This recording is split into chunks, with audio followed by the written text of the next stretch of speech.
Every time I post on my social media, whether that's Instagram, TikTok, or even YouTube, I always get messages in my DM asking what camera gear do I use and what are the proper settings to get that cinematic look. If you have been following me for a while, I like to film my everyday life. In terms of gear, I use the FX30, and if I'm not using the FX30, I go for my DJI Osmo Pocket 3. It's very small, it's very compact. It's so compact I forget it's even in my pocket because it can fit in my pocket. In my kit, I only use two types of lenses. The first lens, if I want those wide angle shots, I use the 11mm 1.8 by Sony. It's an APS-C lens because the FX30 is an APS-C camera, which means there's a 1.5 times crop. Most cameras are full frame, like the A7S III, the FX3, ZVE1 cameras I've been thinking about getting, but I don't have that type of money anywhere. But overall, there's not much big of a difference between the cameras. But yeah, so if I want those wide angle shots, I reach for the 11mm 1.8 by Sony. It's small, it's compact, it's really small. And for my other lens, if I want like a more medium shot to a close-up shot, I reach for the 16-35 G Master Mark 1. It's a little towards the hefty side, but which is okay because I'm fine with it. It's not as heavy, but it is pretty heavy. But overall, this lens is my favorite lens out of all the lenses I do have. This is the lens I do use when I'm like filming indoors or sometimes on trips. And in terms of filming, I do film a lot of handhold. That's mainly the type of vlogging or content creation I do use. But if I do need to stand and I need to be in front of the camera and like talk to you like this, I use the Manfrotto Mini Pod. I think that's what it's called. Everything I'll put link down below. That's the camera gear that I do use. Now let's talk about how I film it. So like I said, I use all these types of lenses and cameras, but something they do all have in common is the filters.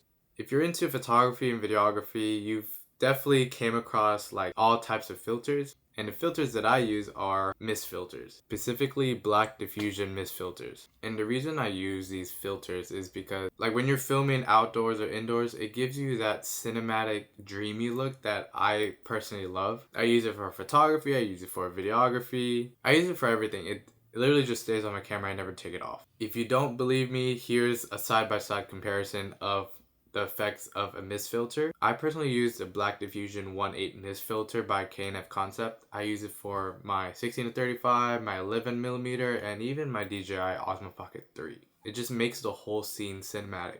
So I've been into content creation for quite a while. I've recently just started filmmaking like I believe 2 years ago, and I didn't start really color grading until last year. I started filming my content in an S-Log3 setting, which is meant for Sony cameras. For Canon, it's like C-Log. Nikon, I'm gonna guess it's N-Log. I have no idea. For Sony, it's S-Log3. For my camera, it's the S-Log3 Cine. And then for my DJI, I record in also a similar setting. Reason being is when I record in this like grayscale looking look, it gives me endless ways to color grade my footage in whatever look I want. If I want a dreamy look, if I want more broody type of feel, recording in S-Log3 is the way to go. I've been color grading through Premiere Pro with the Rec 709 conversion LUT, and then I just slab on my personal LUT that I use for all my videos. And if you guys do want the LUT, let me know and maybe I'll share it to you guys. But yeah, that's how I mainly been doing my videos. And to continue with the settings that I film my videos with, there's two types of settings I really do record with. One of them is shooting at 24 frames per second, so that means my shutter speed is 1/50, giving you like that natural motion. I use this a lot, especially for like on the go, with no intent to slow the footage down whatsoever. But if I do want to slow my motion down, I do record at 60 frames per second, and then my shutter speed would of course be 1/20.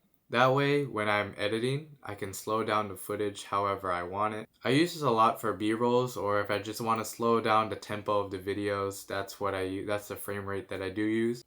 When it comes to filming outdoors, like I said, I'm always on the go. I usually grab my camera when I'm out and about, and I just like to film everyday life.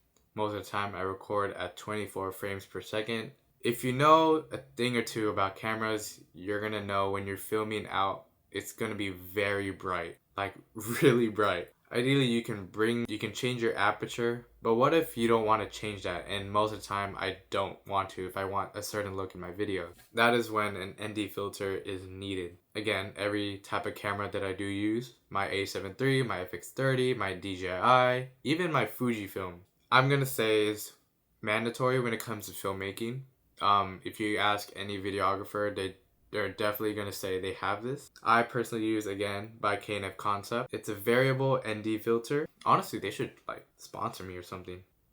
This is essential because, again, when you're filming outdoors, say it's very sunny like today, you slap this on, all you got to do is twist it till you can see your image. That way it's not so blown out and you get to keep your aperture the way it is, and just makes filmmaking a lot much easier. In other words, it's kind of like sunglasses for your camera.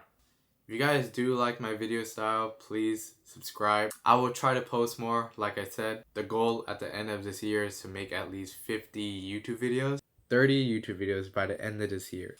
That's not bad. This would mark the first video of this year. Hopefully I post it. And if you want to see more, again, please subscribe. I will be on top of it. I promise. But other than that, I'll see you guys next video.